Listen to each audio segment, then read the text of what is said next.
Contrast Security's mission is to empower every developer in the world to develop secure code without experts, without noise, without drama. Our simple objective is how do we enable them to get that secure code moving as fast as possible? We're sort of right at the center of the conversation with our customers, really bringing together speed, velocity, and protection. We have one platform with a lot of the solutions they're looking for. So much of the software running the world's economy is not secure. Contrast exists to really make that secure and make developers happy at the same time. The companies that are in this space, most of them have been around since the early 2000s, and they haven't kept up with modern software. The AppSec market is a multi-billion-dollar software market full of tools that people hate. We wanted a tool that we could give to developers and have them self-service on security. How do we get to that hyper-accurate result, without a bunch of false positives and a bunch of noise? We came up with a better technology, one that was much more compatible with the way people actually build software. Developers want to write code and push it through an automated pipeline straight to production. And so we have to be able to fully automate that. Contrast does the work, collects all the data centrally so that you can keep tabs on it. And really, at the end of the day, you can't secure what you can't measure. It's really about DevSecOps, so security meets development and Contrast in the middle, changing the world for customers and businesses around the world and for hundreds of thousands of developers. We get to work with companies across the world and in every different industry: healthcare, financial services, government, military, SaaS companies that you use the apps on your phone every day. Their backends are protected by Contrast. We can help you get code into production faster, and ultimately the company that wins pretty much every sector is going to be the one that's best at building software. And if we can help make you faster at doing that, we think that's a huge value. We're talking about a minimum of 100x improvement in the efficiency when you really make that secure code flow through the pipeline. And that's the kind of game-changing result that we're really going to be delivering to our customers.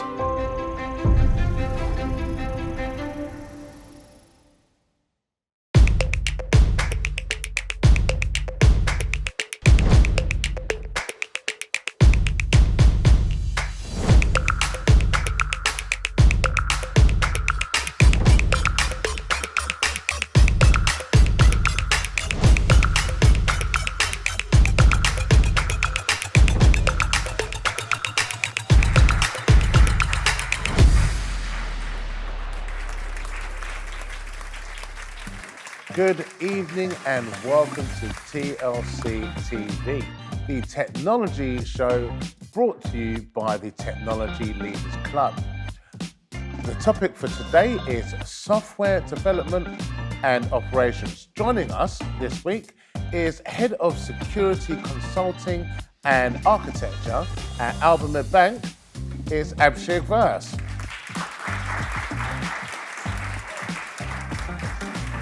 Head of DevSecOps Transformations from Contrast Security, it's Larry Maccheroni. And finally, Director of Customer Success for Contrast Security, it's Andrew Stickland. And as always, we will be joined by our virtual audience of front row guests who will be getting involved the whole way through the show. Welcome to our front row panel.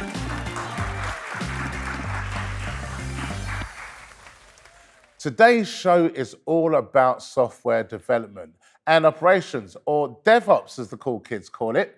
This area of tech is as much about practices, processes, mindset, and culture as it is about tools. During this episode, we will be discussing how the growth of our digital economy has accelerated the importance of DevOps in all industries in order to enhance business agility and outcomes. As a result, there's increased pressure on developers and software engineering teams to deliver digital transformation quickly. The problem faced is that developers and security teams don't always see eye to eye, and security processes can be a blocker to rapid delivery. Here to talk about this is our panel of guests. We've got Abs, Andrew, and Larry.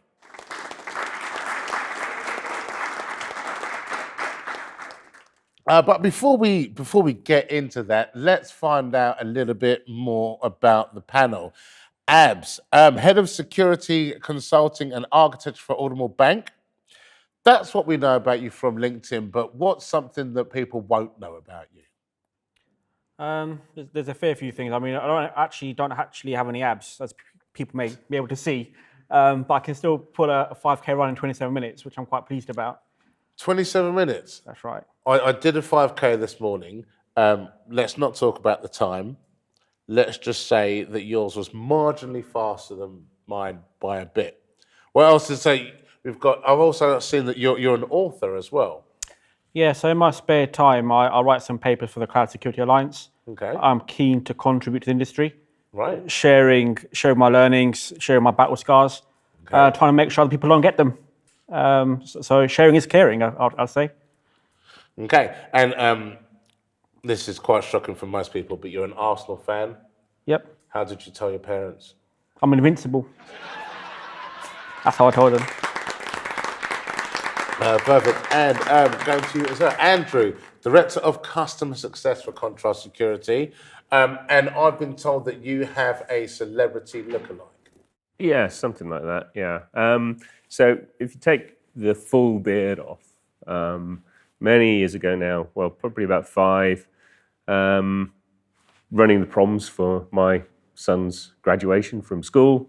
Everyone was getting cars and other things, and I turned up in a car with my son and his girlfriend in the back, and this ripple went through the crowd.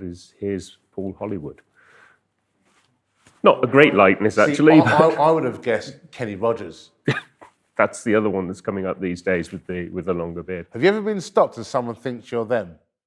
No, not really. But recently there was a 70s party we went to, and I put a long grey wig on, and that transformed it even further. And there were a few looks and chuckles as we were going through that.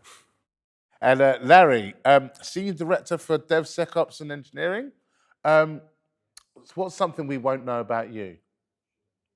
That I am the proud father of 4 beautiful, strong, confident daughters. Is that why you're here, just to get out of the house? Not the only reason. 4 daughters. See, I've got 5 older sisters, so I kind of feel that. I grew up with 3 sisters too, so I sort of been around wonderful women all my life. So you say wonderful women. I've been around people that psychologically bullied me. It's much. Brothers are easier. Brothers might kick you. Was the dog at least? No. My sisters used to tell me stuff like, I was found on the doorstep and Mum decided to keep me.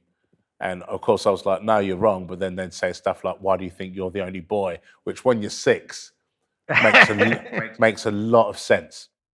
I feel for you. How did you find it when, like, do you think the 3rd pregnancy of it's a girl, then the 4th one, were you like, it's definitely a girl? My wife wanted to try for a 5th so that I would have a son, but I knew that we would end up with another daughter anyway. I was ready. It was done. 4 is plenty.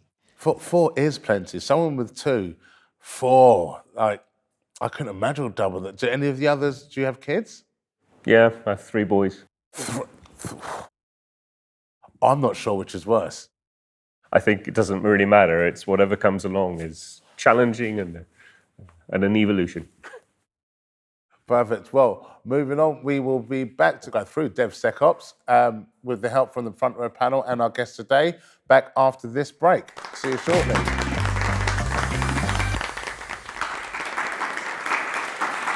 Welcome back to TLC TV.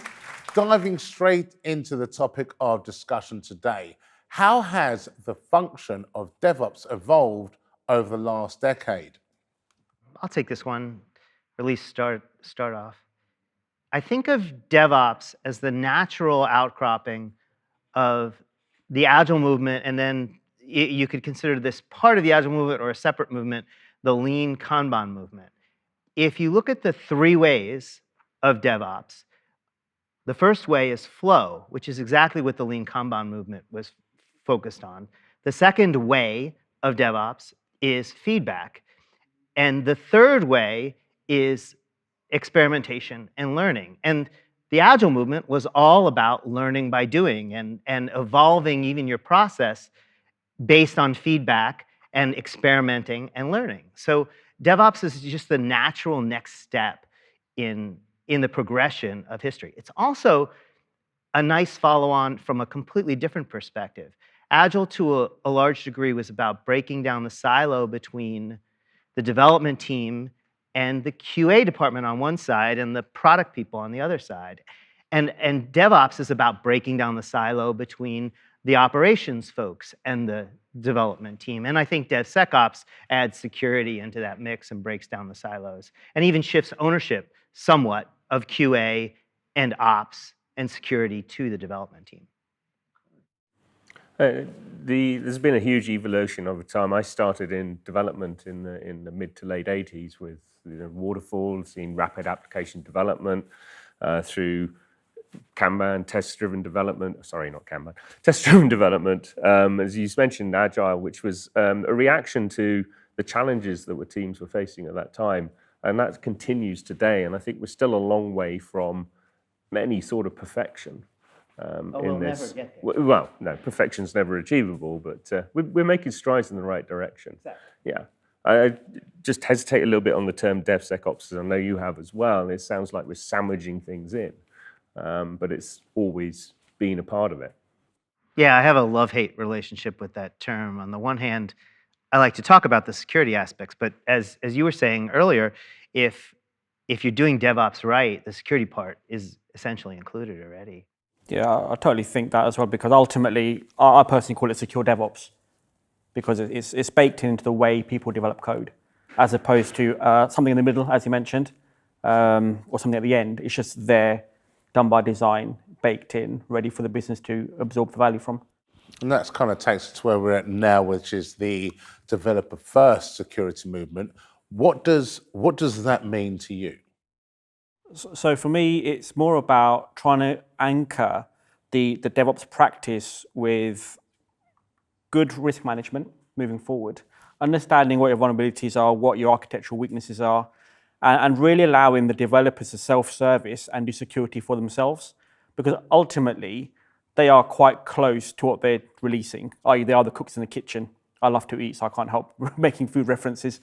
So giving them the ability to secure the code, making sure the expectation is clear, anchoring it with some good risk management principles really helps us move forward to where we need to get to, i.e. having that understanding, is this code secure? Can I assure it? Is it ready for production?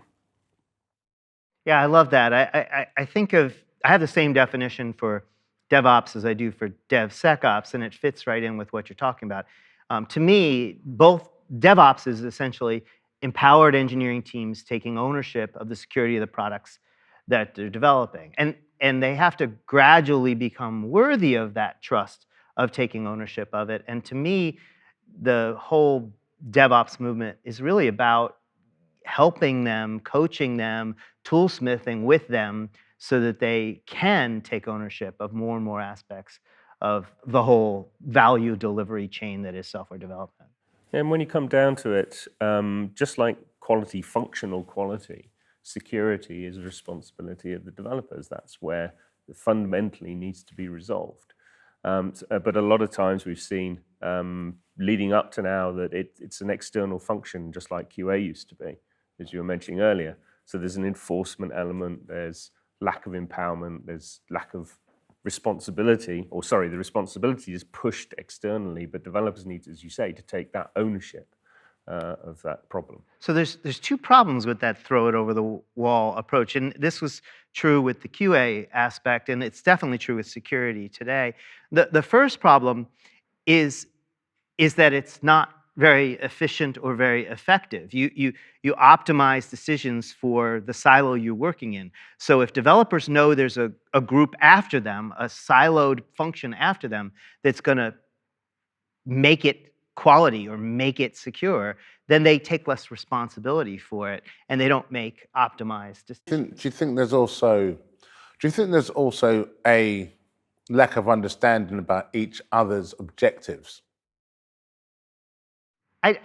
I don't actually. I don't think it's a lack of understanding about each other's objectives so much as it's a lack of respect for the other group's way of doing it. So the way that QA did QA was fundamentally different than the way a development team did QA. All the tools were different, all the approach was different, all the feedback mechanisms were different. Now, they borrowed what they could from the traditional QA world. I think what's missing is that the security folks today think they can just sort of give the steps and the tools that they were using to the development team and expect them to be successful with it. But instead, they actually need to be transformed to be more adapted to the way developers think and work. I mean, to that end, Larry, I think it's really important to gauge. It's easier to actually teach a developer how to do security than to teach the security engineer how to do development. You can't teach a security engineer how to push code into a pipeline, how to get functional value from some software, what have you. It's just a different discipline. Right. So I think it's important for us to, when we are talking about moving forward and giving people tools, it's also about setting expectation, as I mentioned earlier, and ensuring that people's objectives are met, i.e. developers should be accountable for both the functional and the security value of their product. Absolutely. And prior to that, when you're talking about throwing the requirements over the fence, per se, it was more so, the developers must do this, but security is still accountable. And that's where the friction kicks in. Because ultimately, what you need to be able to do is say, look, develop with security in mind, make sure you can control assure it, make sure it's production grade, the business can get value. And I think that's exactly where we need to move to. Yes, I think developers have always wanted that same outcome. They want to be proud of the product that they're producing. And that's essentially the hook that I used at Comcast when I led the DevSecOps transformation program there for 5 years. I basically hooked into the developers' desire for engineering excellence to essentially get them, well, security is a part of that. And so to get them to essentially want to do this. Now, they don't want to do it the way the security people did it, though. They want to do it with automation. They want to do it with automatic gating. They want to do it their way, the way developers work, not the way security people. Do you think because there's two chains of thought for me on this as well, because you've also got people that are risk adverse, and then IT security who are very much blame adverse. Because normally if something goes wrong, where do people point their fingers at? If it's a security breach, it's in the name, people go, that was security's fault. But that's the problem, is if you put your hand on that hot plate there, and I feel the pain, and I go, ouch, you're going to go, oh, sorry, I shouldn't have put my hand on that hot plate. And you're going to say, I'll try not to do that again in the future. But if I put my hand on the hot plate and I feel the pain, I'm going to really change something fundamental so that never happens again. You actually have to have the security people stop taking the primary hit when there's a security incident. The development team has to take the primary hit. So when the development team gets called in on Saturday to deal with a security incident, on Monday he walks into his planning meeting with his team. He says, you know, guys, I could have been in and out of there in 5 minutes if there was this one extra entry in the log and there was this one extra lever in the product. Let's build those into the product this sprint. And somebody else on the team says, you know, security and ops have been asking for those two things for 5 years now, and we haven't been given it to them because that's their problem, not my problem. So you have to make the problem be with the people most able to affect the solution, and that's developers for security, for AppSec at least. And Andrew, coming to you. Yeah. Customer success, so you speak with the end user after the fact. What are the what are the problems that you're hearing from end users about what challenges they're facing now? A lot of the time we still face the problem of getting beyond the veil. So security teams tend to buy security tools. That's the way it's still working. But as Larry was mentioning, and I see this all the time, they don't tend to speak developer languages or think the way developers think. So therefore you end up with this barrier, and it's still a forced function. But forcing that policy, that process, whatever, onto teams rarely ever works. It's negative, it's confrontational, and actually doesn't lead to change behavior. So if you can change the conversation and make security a quality issue, where developers accept that that's something they need to bear some responsibility for. That's something they need to work on continuously. Then you can really change the way the whole process works. And then you can take security teams and make them advisors and enablers. And I think, Larry, you talked about toolsmiths. Coaches and toolsmiths. Yes, yeah. So, they provide the platform that people can absorb and use. yeah, so when I launched the program at Comcast, I essentially hired two different roles. I hired Scrum Master type skills into the coaching role. These are people who knew nothing about security, to your point earlier, when they started. And I hired developers into the toolsmithing role. Again, folks that maybe knew a little bit about security, but that wasn't their primary job. And these folks sort of didn't have all those biases and weren't used to calling somebody else's baby ugly all day long. We're essentially geared towards helping developers do better. That's what Scrum Masters do today, and that's what developers, they're developers, so they want to help other developers. So they're the right people for that role. So part of the problem is we have the wrong people essentially doing that work to be coaches and toolsmiths. There is that, Larry, and I think it's also important for us to realize that security needs to be outcome focused. What is the ask? How do you get there? To your point, what are the tools they need to get there and how they're maintained? Because it's a blend of, as we've always said, technology, people, and process at the end of the day.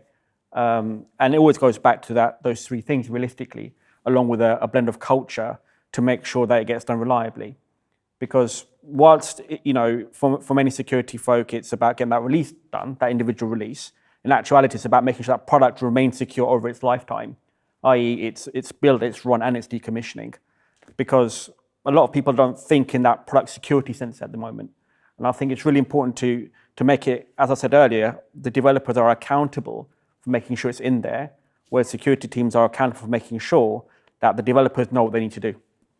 Yeah, I think I love that. But the part that I think we tend to forget about the most, and this has been true my entire 40 years of developing software, that decommissioning part. And at large organizations, large enterprises, sometimes it takes a decade to wind down the use of the software, even after no more active development. How do you keep that thing secure when it gets crufty and out of date? That's a really tricky problem that you definitely have to think about. In this conversation, we've been taking a poll with our front row guests of audience watching, asking them, does your business follow DevSecOps best practices? So let's have a look at what they had to say.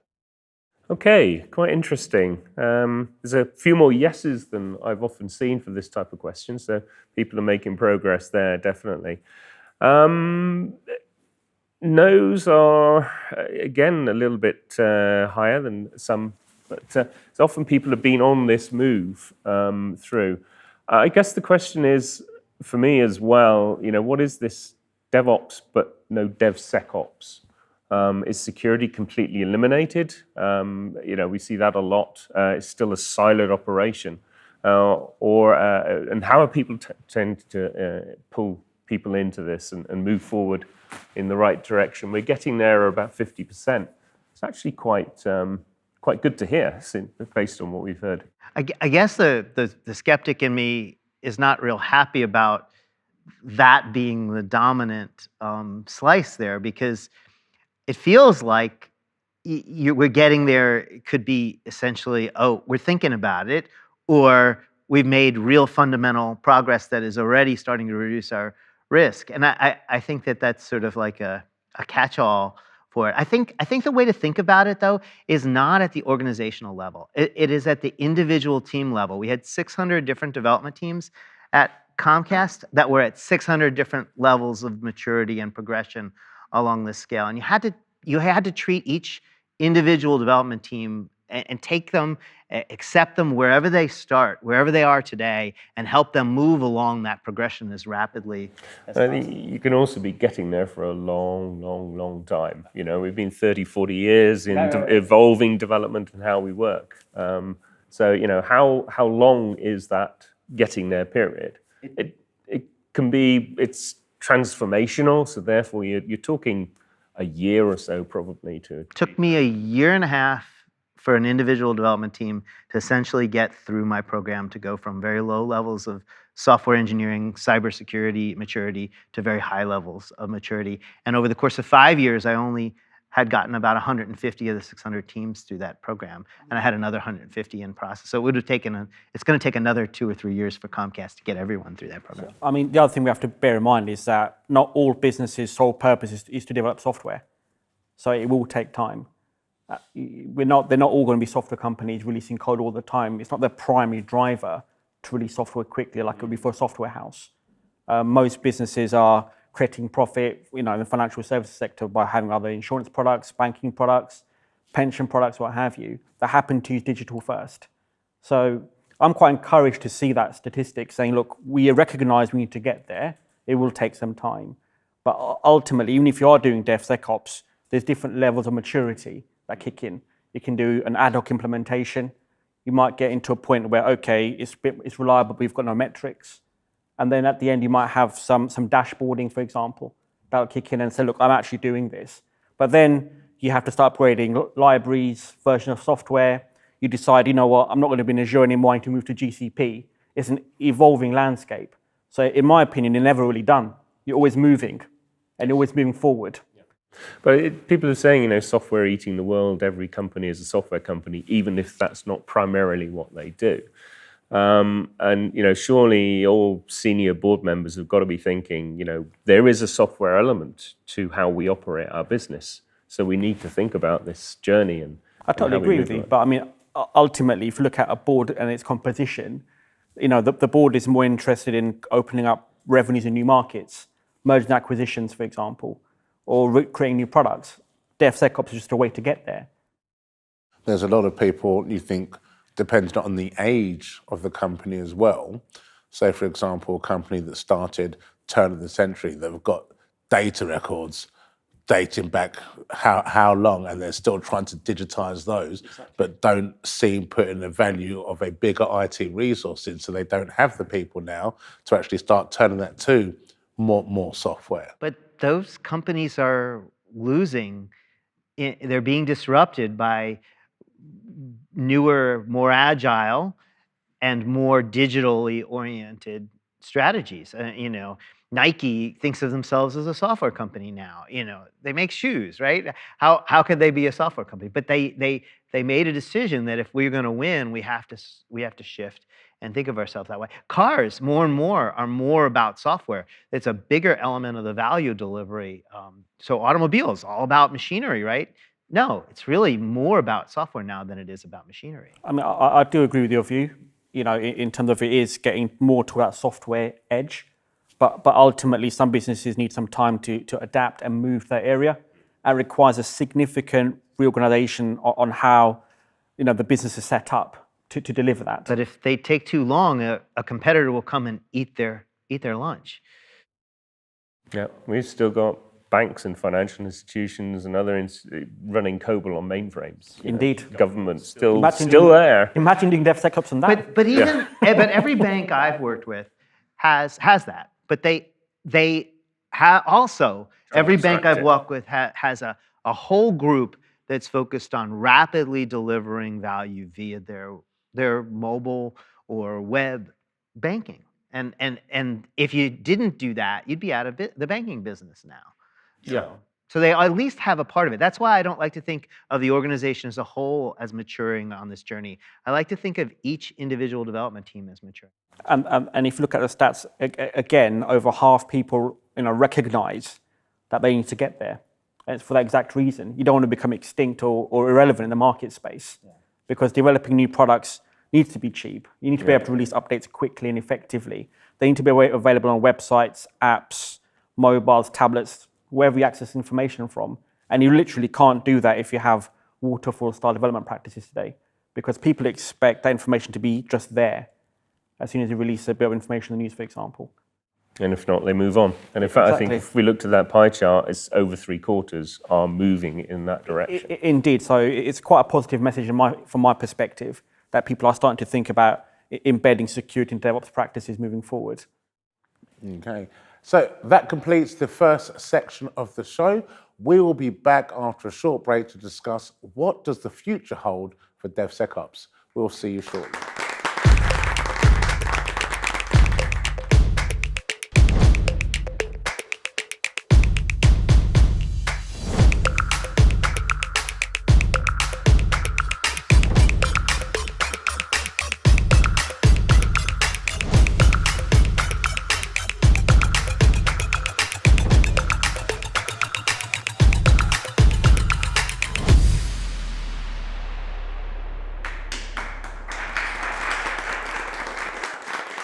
Hello and welcome back to the final section of the show. We've discussed the past, we've discussed where we are now, but what does the future hold for DevOps? Where are the issues we will be facing and how can we navigate through them? Questions in this section have been taken from our front row guests. So firstly, what could be done to propel the developer first movement into the future? To share their views, please welcome the screen engineer lead security and privacy for Zalando. It's Ashish Baduria.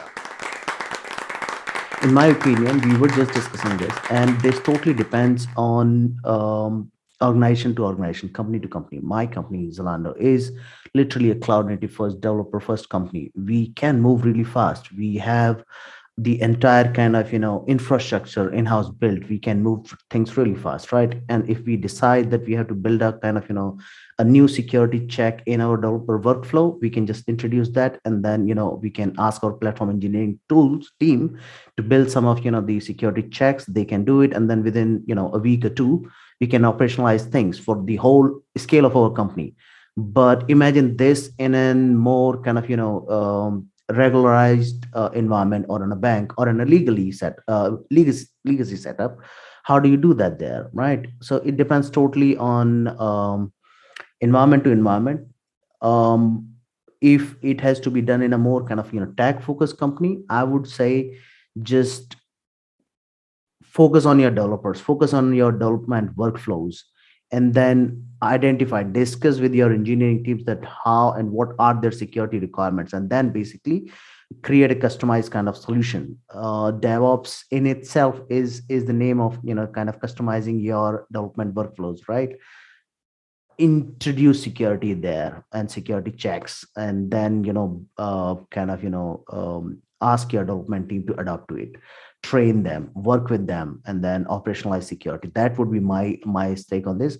But as again, we are still learning, and it is kind of ongoing practice. What's your response? I think in terms of speeding up specifically, I think the gift goes back to something that we've always known about, which is having separate networks for separate workloads. So give me a dev environment which is truly dev, that I can really kick the tires on. Give me a pre-prod environment which is really pre-prod. Give me a production environment that I can promote code through. Even today, with the advent of cloud, many of the people I've spoken to in the security circuit that I'm involved in don't have developer environments. And it takes so long just to get code out there as a result of that. Cloud has helped us get further on, and it can segment stuff. But a lot of people don't have non-prod networks. And that really inhibits our ability to do security properly, because ultimately, dev environments are there to prove functional value. You put a bit of security in, it slows it down, and then that slowness, it gradually mothballs into the production environment. I want to challenge that notion that we don't have dev environments. I think that as a developer writes a few lines of code, he or she is going to want to see the results of that almost instantly. So there is an environment on that developer's desktop that is a developer environment that has to mock or sandbox every service needed in order to test it immediately. I think what has happened in the past is that ops folks and security folks have thought of taking the production environment and moving it backwards into a dev environment, making it look like that. What we need to be doing instead is we need to be thinking about the environment that's on every individual developer's desktop already today, and using ephemeral infrastructure, as you hinted with the cloud movement, and pushing that into the CI/CD pipeline. Every CI/CD tool allows you to spin up these ephemeral containers. I spin up a dozen of them for even a small project, and we have projects that spin up 100 of them at Comcast. It's actually a good point that moves into the next question that we have, where we talk about which frictions and delays that impede the developer-first movement, and how can they be eliminated. To share his views with us, please welcome Head of Security Architecture at New Day, it's Michael Meany. Hello. Common frictions and delays impeding developer first. Well, I think one of the things is the key part of that question is developer first. So I work with about 250 to 300 software engineers in my current role. And one of the key complaints that they have all of the time is around the current security tooling that we use every day. I think it kind of comes from the more legacy security solutions of vendors who have failed to keep pace because they were in the kind of market leader position back in the day. And so while we've been looking at refreshing our tooling, one of the key success criteria that we built into the selection process is what does the developer experience look like for that tooling? Because it will live and die by adoption. So adoption is the way that all products succeed. And we need to think of it in terms of controls of if I want these controls to be working and effective in the environment, it's going to be a lot easier if everyone is on board within the engineering teams and if they're actually happy to use these products. Because if they're not, then at best, we're slowing people down. At worst, they're finding ways to get around these tools and they're not actually operating the controls effectively. And we certainly don't want either of those two things, but certainly the second one is even worse. But yeah, I need to come back to it with a promise that I have out to all of the engineers in my teams at the moment to go like, right, this thing which is causing you pain at the moment, I'm going to take the pain away. We're going to do something better. We're going to do something cool. And then on the other side of it as well, that we are asking engineers to do something that, traditionally in the previous model hasn't been their responsibility. So we're asking them to do extra. And one of the things in terms of the transformation of culture and shifting left is engineers are now responsible for things that used to be the responsibility of other teams. And this sort of transformation over the past year has been happening side of desk for us. So guess what? Hasn't been happening. So this year we need to look at it as a formal initiative, which has sponsorship and it has time and it has built into a team's allocation of their sprint capacity that you're going to need to spend more time on doing the security stuff if we now want you to do the security stuff as well. So it's been really important for us to be able to carve that time out and to get agreement that that time will need to be spent, because it's all well and good kind of turning around to different engineering teams and go, right, you're a champion, you're a champion, and you're a champion. So you just do security now. But we need to be able to get the time allocation, provide the support, the guidance, the mentoring, the onboarding, all of that, make sure that the foundations are laid, that they can actually succeed in that and not just make it's a nice wish and a fantasy. How are we going to make the fantasy real? Larry, I see you nodding along. Yeah, I love both of the sort of themes of what you were saying, but I'm going to poke at I'm going to adamantly agree with the tooling one, because we're a tooling vendor, right? Andrew and I work for Contrast Security. So, a lot of what is now marketed as a DevSecOps tool is essentially DevOps lipstick on a traditional security pig. And it isn't really DevSecOps. It doesn't actually provide the developer with the experience, as you pointed out, that they really need to really take the tool and really own it. There's two criteria for a successful tool in this way. The first is feedback loops, and the second is false positives. And let's start with the second first. If you have anything more than, say, 10% false positives, and some of these SaaS tools have as many as 80% false positives, the developers hate their time being wasted.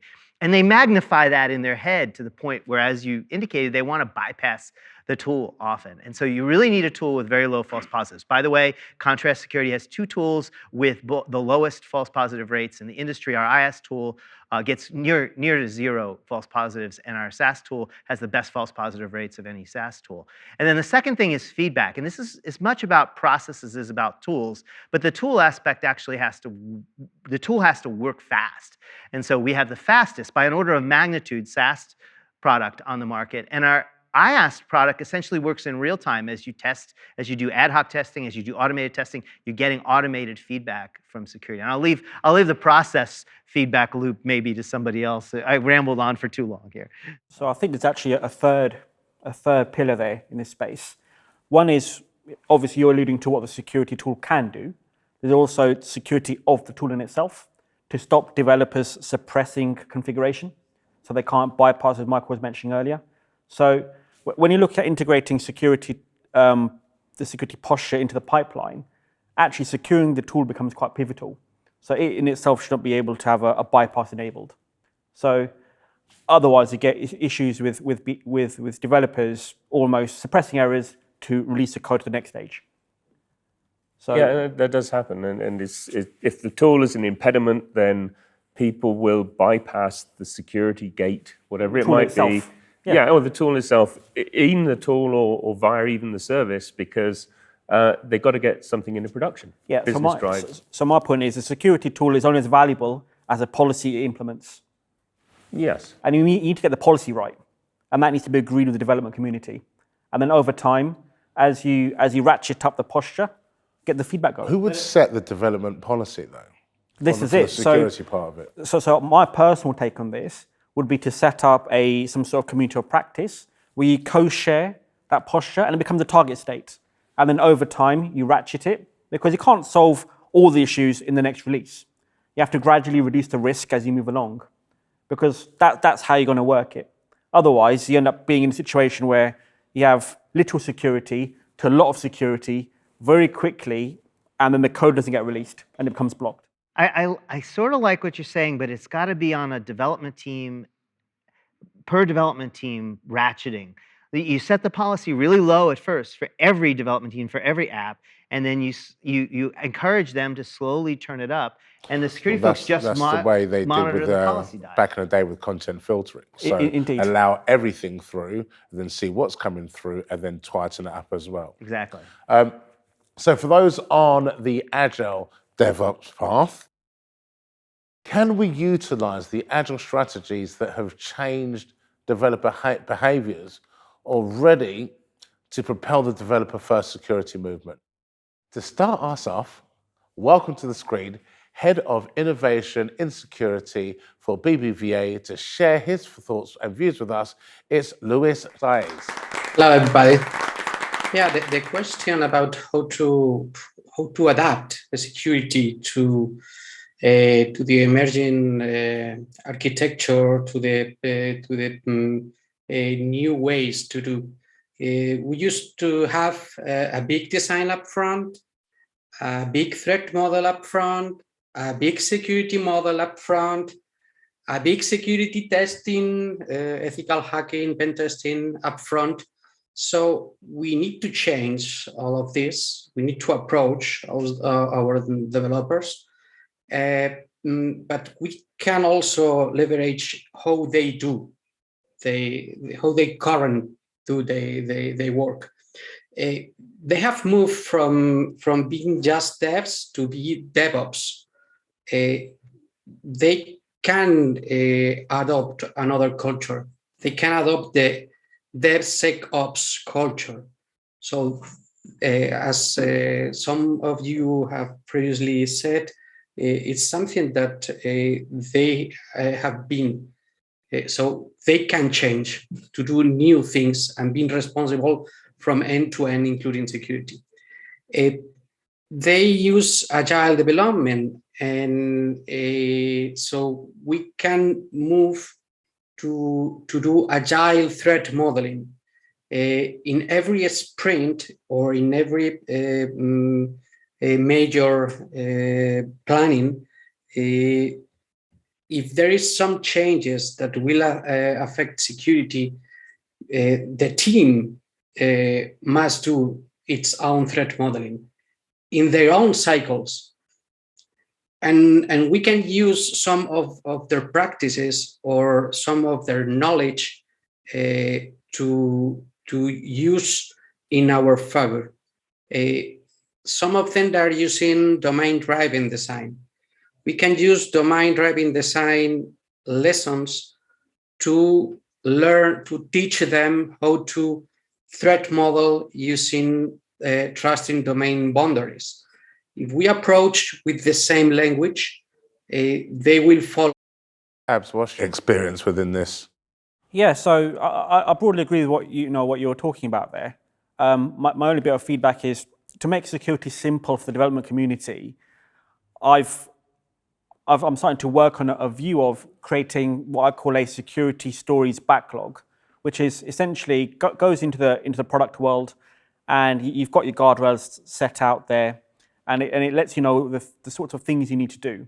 i.e. you must encrypt traffic for privacy concerns, as an example. You must protect your interfaces. You must look at MFA, but described in a way which in a story format. It's got points associated with it. It's got a test case associated with it. And you drag that through your sprint cycle. So by the time you finish that sprint, I actually know how much security you've done, what security you haven't done, and that can then be moved on to control assurance. Okay. And for our final section, final question of the show, we asked, are there cultural shifts that companies need to embrace sooner rather than later to accelerate the developer-first security movement? Joining us to share his views is Group Head of Information Security and Data Privacy from Fraser Group. It's Matthew Wilmot. So, culture in general, from an InfoSec's point of view, is really poor in most organisations, right? It's sad that we still bang in the drum about what culture needs to change in most organisations.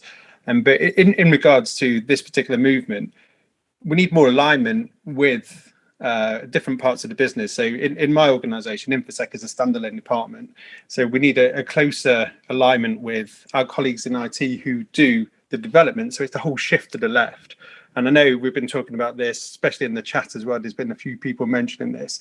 And it's from a culture perspective, we need to give the tools to the developers up front and allow them to perform the testing. And as Ab said, we need a nice testing environment where the devs can kick the tires in this particular environment and make sure that they know where the vulnerabilities are. We want to move away from that whole fast, quick development where potential vulnerabilities could go live and then security testing is done after it. So it's just making sure that it's built into that SDLC and that we have that security first stance throughout. So I was going to say that the problem with the traditional way of doing application security is it is a gatekeeping function. It essentially says, you alluded to earlier, your baby is ugly. You go through a raft of developments. You may spend weeks doing it, even just 2 weeks, to then do a security evaluation at the end of that to get back a load of results, then say, this is rubbish. You need to do this again. It's distracting. It's pretty awful as a developer to have that. And also, you're then being forced to go back to things you've lost before, you've lost context, you've moved on. And Larry likes to talk about this story, but every developer wants their heartthrob they just developed that morning to be promoted and seen by everybody else. So really, where you want to inject your security, surface your security results actually, is things like the pull request. So that developer can see it as they are pushing code into production. They get a result. They know they need to do something about it, and they can definitely deal with that at that point in time.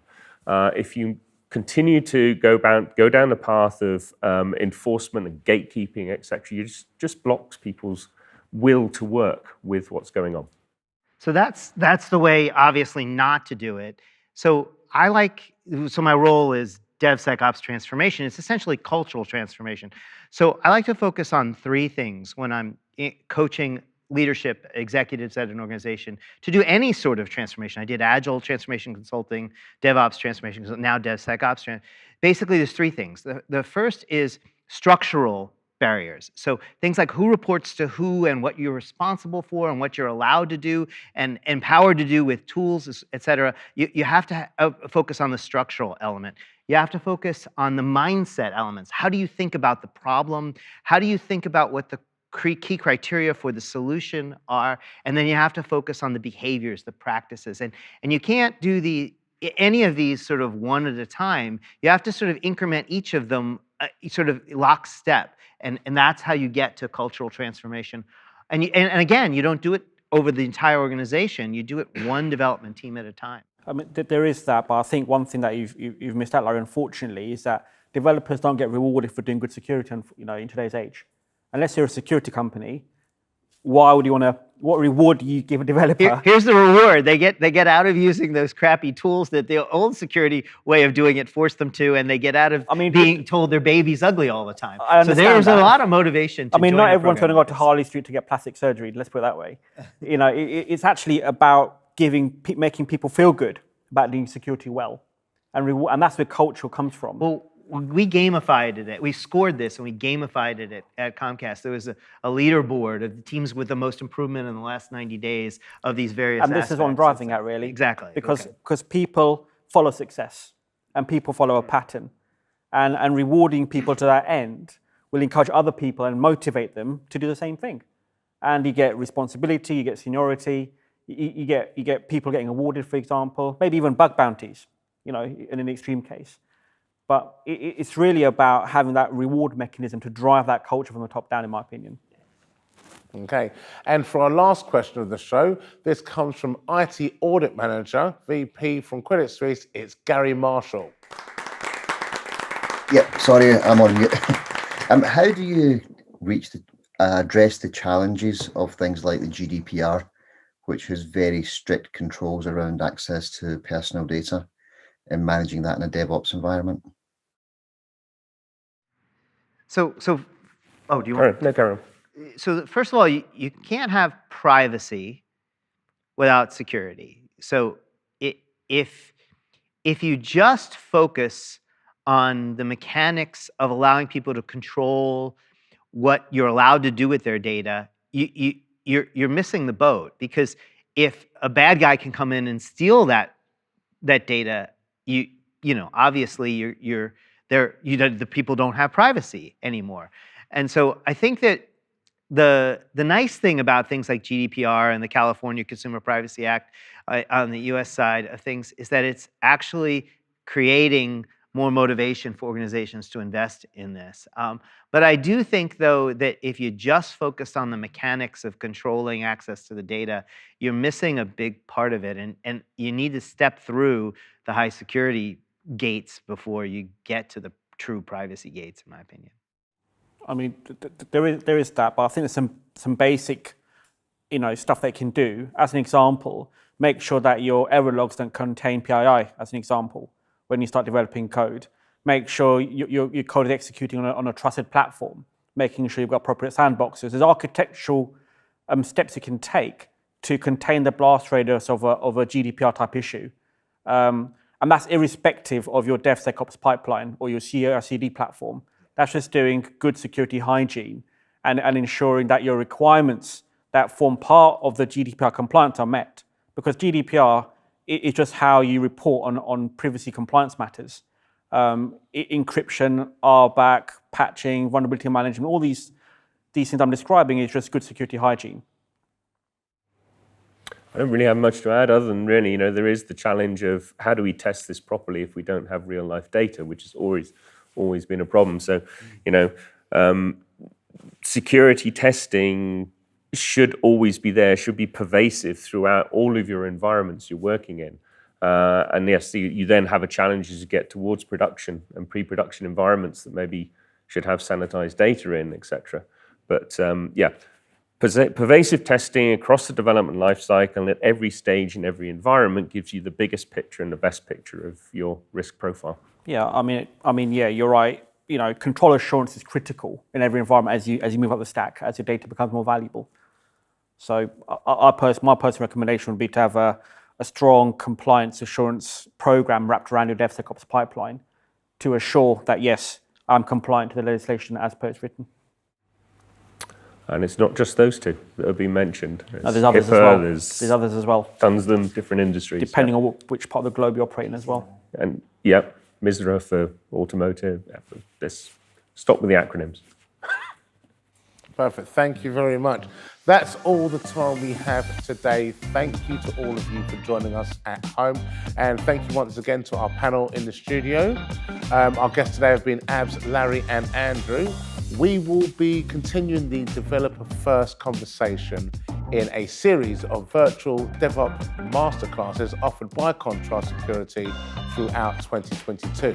If you have any further questions or thoughts or comments on today's subject, follow us at Technology Leaders Club and leave us a comment. Until the next time, my name's Emmanuel Sanubi. See you later. Thank you very much for joining us.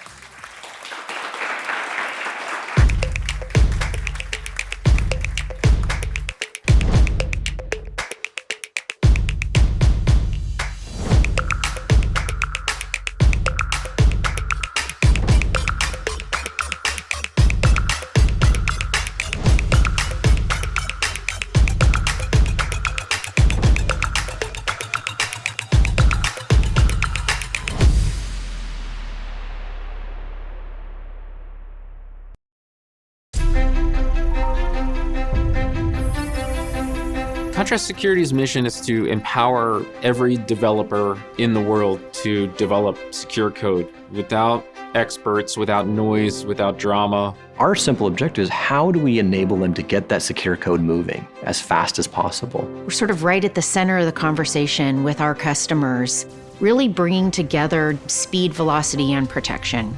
We have one platform with a lot of the solutions they're looking for. So much of the software running the world's economy is not secure. Contrast exists to really make that secure and make developers happy at the same time. The companies that are in this space, most of them have been around since the early 2000s, and they haven't kept up with modern software.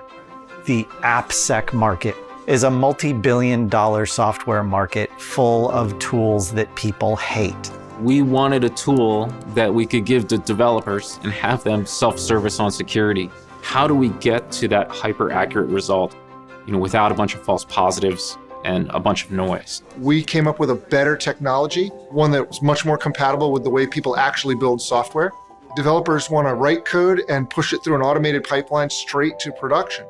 And so we have to be able to fully automate that. Contrast does the work, collects all the data centrally so that you can keep tabs on it. And really, at the end of the day, you can't secure what you can't measure. It's really about DevSecOps, so security meets development and Contrast in the middle, changing the world for customers and businesses around the world and for hundreds of thousands of developers. We get to work with companies across the world and in every different industry: healthcare, financial services, government, military, SaaS companies that you use the apps on your phone every day. Their backends are protected by Contrast. We can help you get code into production faster. And ultimately, the company that wins pretty much every sector is going to be the one that's best at building software. And if we can help make you faster at doing that, we think that's a huge value. We're talking about a minimum of 100x improvement in the efficiency when you really make that secure code flow through the pipeline. And that's the kind of game-changing result that we're really going to be delivering to our customers.